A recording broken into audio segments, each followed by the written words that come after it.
It's a tale of two cities. A tale of two cities. One city called Chicago, another city called New York City.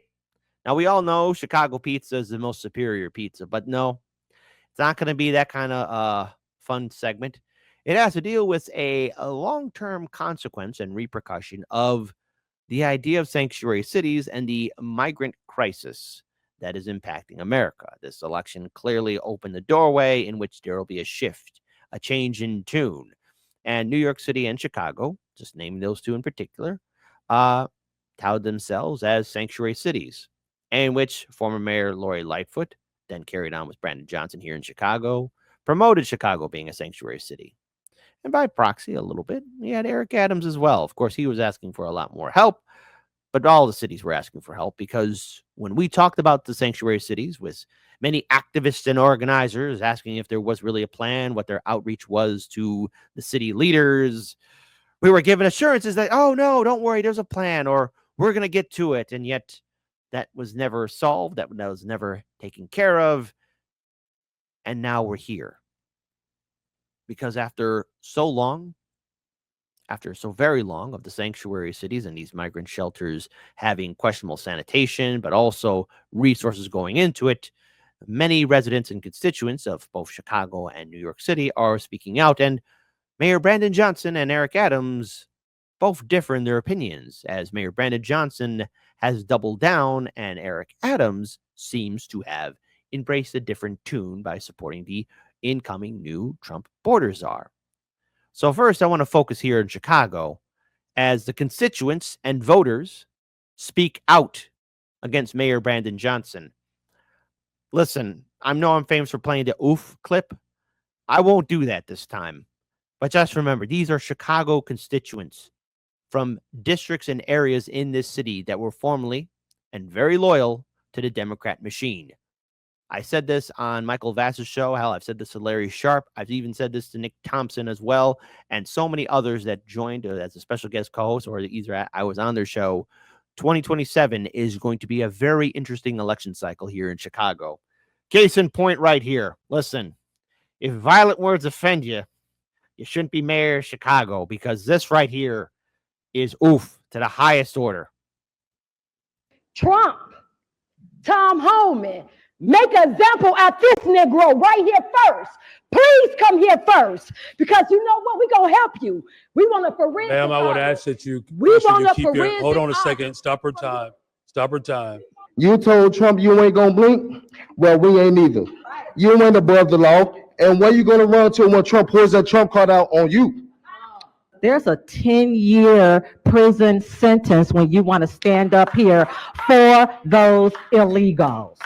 You all sit up there and said you will not allow Trump to come in here and get these illegals.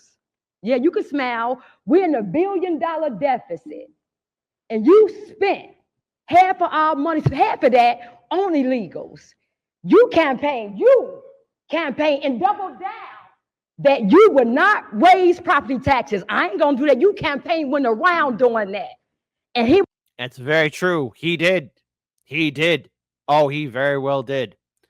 And now, only just a few weeks ago, before the election, there was concern, a serious concern, that he was going to be raising the property taxes. A lot of homeowners in Chicago were going to be bled dry. Thankfully, that was stopped. But Chicago is in a serious deficit now. And a lot of these plans that Mayor Brandon Johnson laid out are now blowing up in front of him. And I've explained this to a lot of people, but when you become so hated that people don't like you and that, in fact, they hate you more than Lori Lightfoot, I don't know what kind of stupid big brain genius move that was, but Mayor Brandon Johnson, ideally, it is best to not be hated more than Lori Lightfoot. How'd you screw that up? here we are right now. You wanted to raise our taxes $300 million. They shut it down. Now we back here for $150 million. Okay. See, this is what we asking now. Since you want to crash out, some of y'all say y'all willing to go to jail for it. Trump, Tom Homan, Make an example out this Negro right here first. Please come here first, because you know what? We're going to help you. We want a forensic Ma'am, I would audit. ask that you, We want a keep your, hold on a forensic second. audit. Stop her time. Stop her time. Just a second. Just a second. Stop her time. Ma'am, I would ask that you, if you want to continue speaking, you have to make sure that your language is appropriate. Okay? All right. Alex, Okay, you can begin her time again. you're going to spend our tax dollars to go. Michael Rodriguez, you said to take Trump to court to protect these illegals.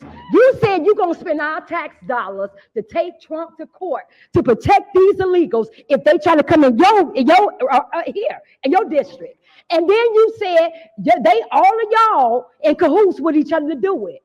Okay, so now we about to make y'all famous. We're gonna let all y'all constituents know who y'all ratting for, that y'all wouldn't spend our tax dollars to protect illegals. Hold on, I want to bring out a big point here that Big Basil and even Bad Cookies have brought up here. So true, fear-mongering about immigrants, but they don't give a shite about the money going to the wars in Israel and Ukraine. Again, it's cherry-picking things, and I did say that this was going to happen, that there was always going to be some distraction to make people ignore the wars, because one of the biggest drains in our finances is the wars and, of course, bailing out corporations.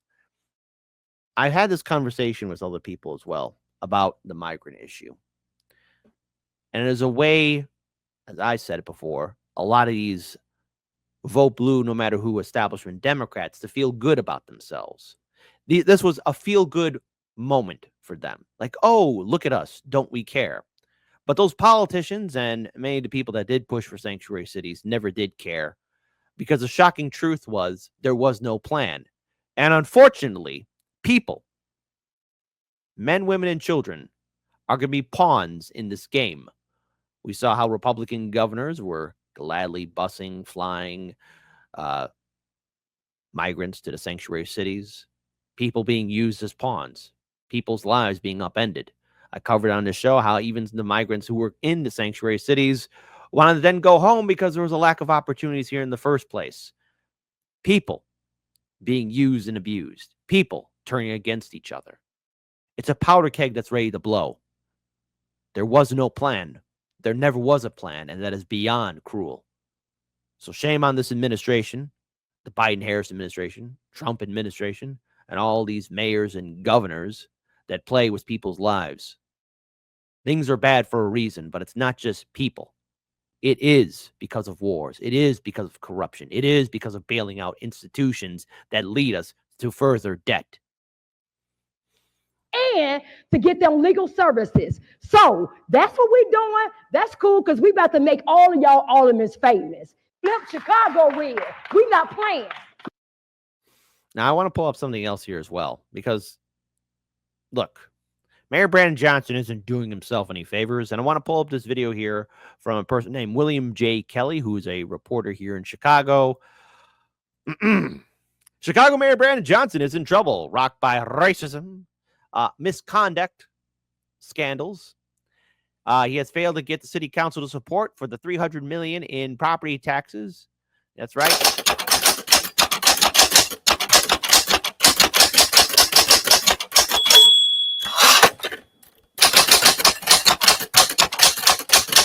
Mayor Johnson, your approval ratings are at an historic low.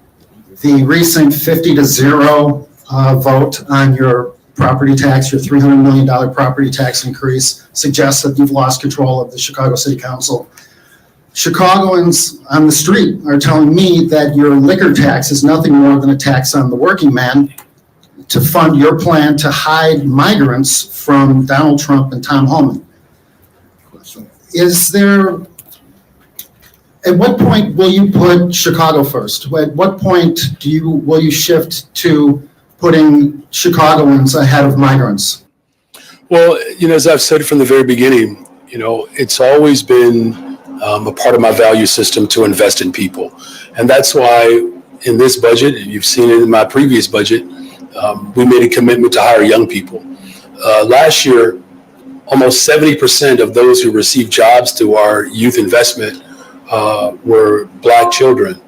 In fact, 97% of those young people were Black and brown. There was an opportunity for us to do that a cycle and a half ago. Now, if you've been watching Heartlands Media, we've had an outstanding guest join us for a few of our segments. One, Jamal Green, and he'll beg to differ as he has done outstanding detailed work working with organizations and community members in South and West Side neighborhoods in Chicago, showing out how Mayor Brandon Johnson is pretty much continuing on with the same policies that Lightfoot and Emanuel and every other careerist politician has done to the hardworking people of the South and West Side neighborhoods of Chicago, constantly being ignored and dismissed. Gentrification still running amok. And of course, unchecked corruption. Mayor Brandon Johnson, you speak a good game and you ran a good campaign because you did win, but you're failing to deliver. And his approval rating is at an all-time low. When you are more hated than Lightfoot, you are screwing up on an epic level. Things you don't want to do. Quoted by Heartlands Media. And the interests of corporations, the ultra wealthy in this state, Ken Griffin in particular, spent more money to defeat the tax than he would have had to pay. To me, that just didn't make any sense. That's not putting Chicagoans first. Responding to the unhoused crisis, we're going to build for the first time in the city of Chicago, first time, a one shelter system for people to be able to have a place to stay in the event life doesn't favor them. We're going to continue to build systems of care. Real Chicagoans tell me that after they attended the Christmas tree lighting ceremony that was disrupted by hundreds of violent youth, and a woman was shot in the doorway of Macy's, they tell me that the hundreds of millions of dollars that you're spending on these violent youth programs simply aren't working. At what point will you course correct and acknowledge that these programs are not working, and perhaps consider listening to law enforcement and other voices? So I also want to point out here that there have been a few of these shelters, again, because Chicagoans, what I've seen here, and this one story in particular still stands out. One neighborhood on the south side of Chicago was informed that a migrant shelter was being built. The constituents were not told of it. Nobody at the state, city, or county level informed the residents that one thing was going to be built, so they were rightfully upset. But that was the second thing. The first thing that got them angry is because these constituents, many Chicago neighborhoods, also have to deal with the legacy of environmental racism and pollution, the legacy of industry still impacting communities to this day. And the site in which they wanted to build the migrant shelter was horrifically toxic, to which the constituents saying, why would you put people there? They'll get sick and die. What's wrong with you? It's a thing that happened. It is the thing that happened. And there were contracts signed. There was money paid. And Brandon Johnson, oh no, was once again caught with his pants down. Come on, Johnson. Don't get your Johnson all out there, Johnson. the people of Chicago believe in our young people. They do. And so the dollars that we're spending to ensure that young people have summer jobs and year-round positions, people want to see those investments. They really do. And furthermore, the people of Chicago appreciate the fact that we have 200 detectives, more than we had prior. People appreciate that we have brand new helicopters. No other administration has been able to deliver that. Yes, you got that because of the DNC convention here in Chicago. Oh, I'm sorry. Hold on. Let me say that again for the people in back. Those new helicopters came in because of the DNC convention in Chicago. Oh, once again, I'm stuttering and stammering all over the place. Let me be clear and succinct in my words. The reason why all that new surveillance equipment, cameras, cars, truck, bow bucks, and helicopters is because of this little known thing wasn't important. The Democratic National Convention in the city of Chicago, and one Kamala Harris, Kamala, was made the nominee. After all, that's what happened. It's what happened. That's why it happened. People appreciate that. Now, is there more work to be done? Of course. Look, this city has been run a certain way for 30 years. Now, again, this is an article here from the local Fox outlet. Chicago residents rip mayor over spending on migrants. Worst mayor in Chicago.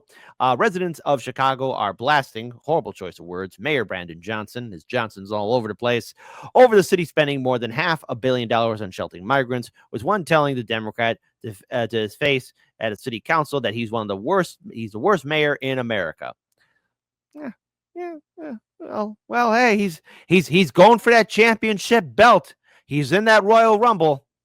So, yeah, that's nothing I'm proud of, but it's a long, sad history of Chicago politics. We did it, America. Chicago has horrible politicians. You know, we're the most corrupt city in America? Add in Washington, D.C., then we're number 2.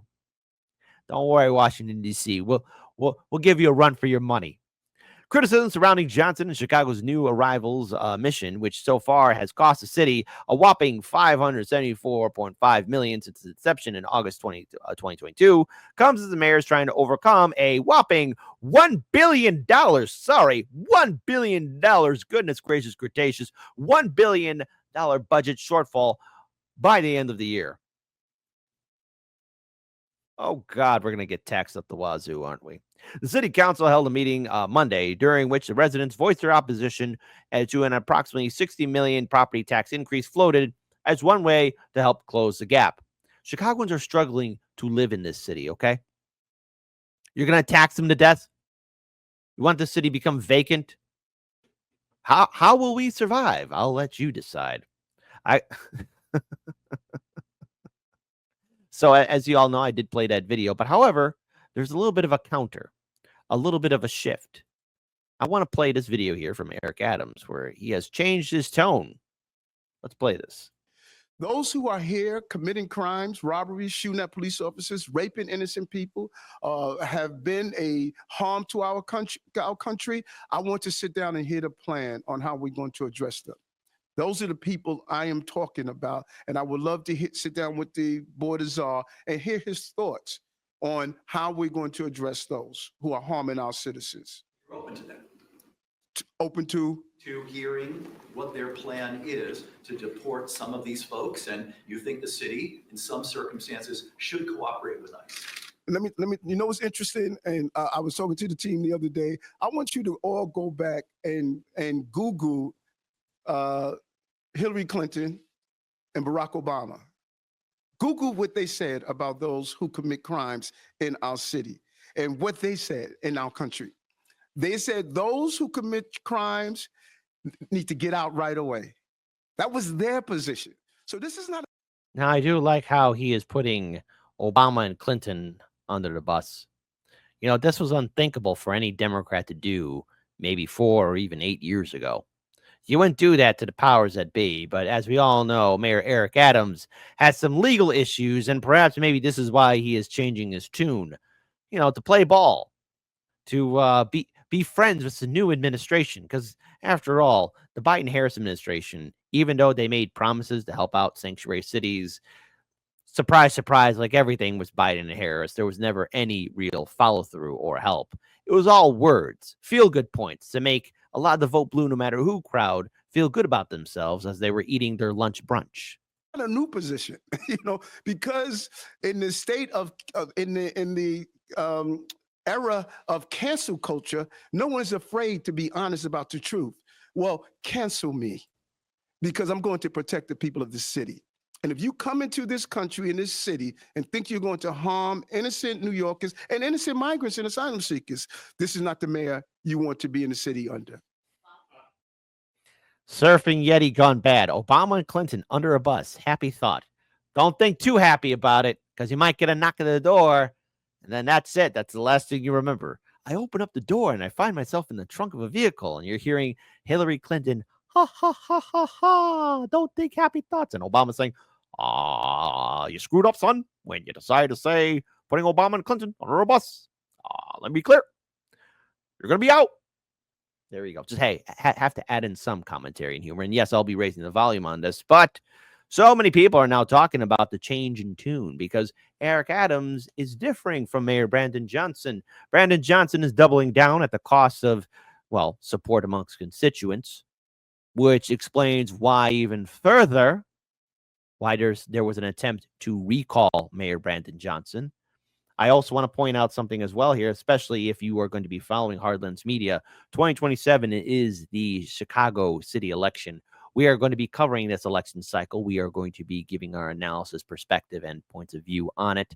And it will be very interesting to see because in this city on November 5th, 22% of the voting populace that chose to vote in Chicago voted for Trump. That's an extraordinary number. It may not be gigantic numbers, but it is unheard of. Plus, you have a mayor that is universally hated by every single citizen from the north to the south to the west side of Chicago. You have to be an all-star performer to pull that off, and even quicker than Lightfoot. My goodness. What's wrong with you? I want to pull up this next video here because it is showing our good friend Fredo. Fredo! Take it away, Fredo. So, is Adams right? Will you work with him, and is there a fix? I will meet with Eric Adams. I've yet talked to him. I actually plan on calling him tonight, but I'll probably call him right after the show. But he's reached out to me a couple times. I've been on travel, but I plan on calling him either tonight or first thing in the morning. I certainly will meet with him. I'm looking for partnerships. I'm not looking for enemies. And I think we both have the same concern on the rising illegal alien crime rate in New York City. I want to help him address that. Do you believe that you can get the bad guys without sweeping up a lot of not bad guys, except for the fact? Yes, Fredo, explain it down perfectly. Can you get the bad guys without sweeping out the non-bad guys? Can I get the new Toys R Us truck? Oh, sorry, Toys R Us is gone now. Anyways, can you order me a new truck from Amazon? There you go. That they came into the country illegally and all the things that go along with breaking up families, breaking up workplaces, the risks that you know very well. Well, look, like I said in the first show, our priority right out of the gates is criminal aliens, the ones who are here illegally that committed a crime. And that's why I'm happy that the mayor's reached out, because if they can help us arrest the bad guy and the safety and security of their jail. That's like the third time they said the word bad guy. Come on. What does a bad guy look like? Come on. What does a real villain look like? A mustache twirling villain? Work with our law enforcement. That means less officers in the streets, less officers in the communities. But when we're forced, when a sanctuary city just keeps releasing illegal aliens with criminal convictions back to the streets, that forces the men and women of ICE to go into communities. And when they find the bad guy, most likely they're going to be with others. Four times saying bad guy. And ICE officers are not going to walk away from somebody that's here illegally, that's standing there in front of them. So if he wants less collateral arrests, that's what working together is going to prevent more collateral arrests, because we're going to have the bad guy in our hands from the beginning and not have to go search for him. 5 times saying bad guy, bad guy, bad guy. Saturday morning cartoon logic here. These are people, okay? And yes, are there some nefarious individuals who crossed the border illegally or were part of the groups that were bussed in to the sanctuary cities? Yes, you'd be a clown not to say that there wasn't, okay? But when you have to break it down with cartoon logic of bad guy, bad girl, okay, horrible choice of word there right there, but, bad people, and start putting in everybody, that's how people get used. See, the outrage shouldn't be towards, the migrants who came here. There was encouragement for a lot of the people to come here. And we have to look at the reason why there's a migrant crisis south of the border. There's a cause, there's a rhythm and rhyme. It isn't just one day people wake up and say, hey, let's go to America. What's wrong in their backyard? What's happening there? Well, let's face it. Never asked the CIA its influence and operations with the cartels. Heaven forbid. That was one of the leading moments that led to the drug cartels to be the force they are. That's the thing that happened. Or coups or regime change wars or sanctions causing political instability, tyrants and dictators rising up, civil wars or other unstable moments economically or politically happening in said countries in South or Central America. Thus, in turn, a rational person is going to hey, I don't like that tyrant. Hey, I don't like the fact that these sanctions are starving me and my family. Hey, I don't like these cartels here shooting up things. I want to seek the higher ground. And of course, that causes people to seek better lands, safer places. And then when you have an administration like the Biden-Harris administration encourage it, my goodness, of course people are going to come here.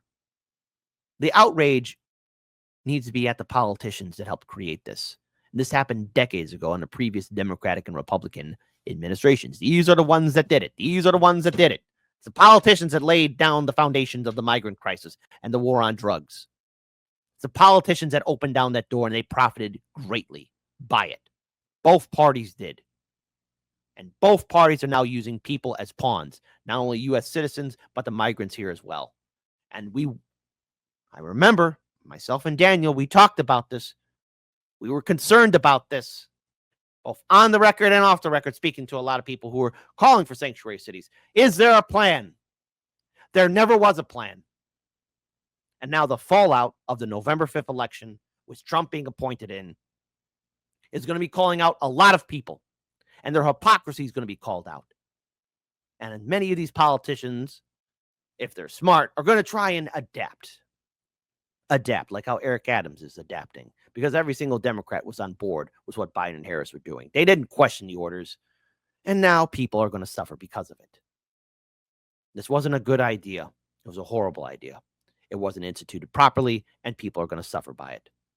And in 2027, in particular, here in Chicago, there is going to be a massive shakeup. I think that this will be a very interesting, not important, but interesting election cycle.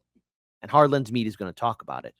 Because Mayor Brandon Johnson, how is it that once again, you have caused yourself to be hated more than Lori Lightfoot? How do you pull that off? I mean, my goodness, when Lori Lightfoot was getting hated more than Rahm Emanuel, that was a feat. But this is an incredible feat. And this city is suffering economically because of your failed policies. Stay tuned to Hardlands Media. A tale of two cities. What will happen in the next following weeks as soon as Trump is appointed in? What I can promise you is that people are going to suffer and hurt because of it. Because politics and idealism and the idea that somehow things are going to be okay. Hey, vote blue no matter who. When you start doing your protests/parades, just remember you had ample opportunity to really hold people accountable and really question how things were going to be implemented. And you chose not to because Orange Man gone. Can't wait to see your new parades now.